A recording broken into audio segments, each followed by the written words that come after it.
നാട്ടിൽ പലയിടത്തും KSEBയുടെ അപ്രഖ്യാപിത power cut. പാതിരാത്രിയിലടക്കം അരമണിക്കൂർ നീളുന്ന പവർ കട്ടാണ് നടക്കുന്നത്. ചൂട് കൂടുന്നതും സംസ്ഥാനത്തെ വൈദ്യുതി ഉപഭോഗം സർവകാല റെക്കോർഡിലേക്ക് നീങ്ങുന്നതും പവർ കട്ടിന് കാരണമെന്നായിട്ടുണ്ട്. സംസ്ഥാനത്ത് വൈദ്യുതി ഉപഭോഗം സർവകാല റെക്കോർഡിൽ. ഇന്ന് 116.11 ദശലക്ഷം യൂണിറ്റ് വൈദ്യുതി ഉപഭോഗം രേഖപ്പെടുത്തി. വൈകിട്ടത്തെ ആവശ്യകത 6013 മെഗാവാട്ടിലെത്തി. ആവശ്യം 300 യൂണിറ്റ് കൂടി കടന്നാൽ 15 മിനിറ്റ് വരെ വൈദ്യുതി നിയന്ത്രണം വേണ്ടിവരുമെന്നാണ് KSEB വിലയിരുത്തൽ. ഡാമുകളിൽ സംഭരണശേഷിയുടെ 37% താഴെ അളവിലാണ് വെള്ളമുള്ളത്. നീരൊഴുക്കും കുറവാണ്. പുറത്തുനിന്ന് 88 ദശലക്ഷം യൂണിറ്റ് വൈദ്യുതി KSEB വാങ്ങുന്നു. ഉപഭോഗം കുതിച്ചുയർന്നാൽ നിയന്ത്രണങ്ങളിലേക്ക് കടക്കും. രാത്രി സമയത്തെ ആവശ്യം 300 മെഗാവാട്ട് കൂടി കടന്നാൽ 10 മുതൽ 15 മിനിറ്റ് വരെ ലോഡ് ഷെഡിംഗ് വേണ്ടിവരുമെന്നാണ് KSEB വിലയിരുത്തൽ.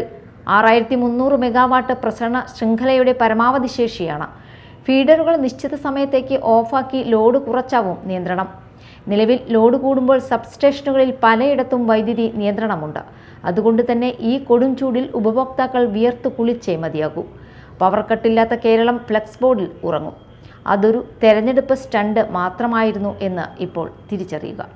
Media time, Mala.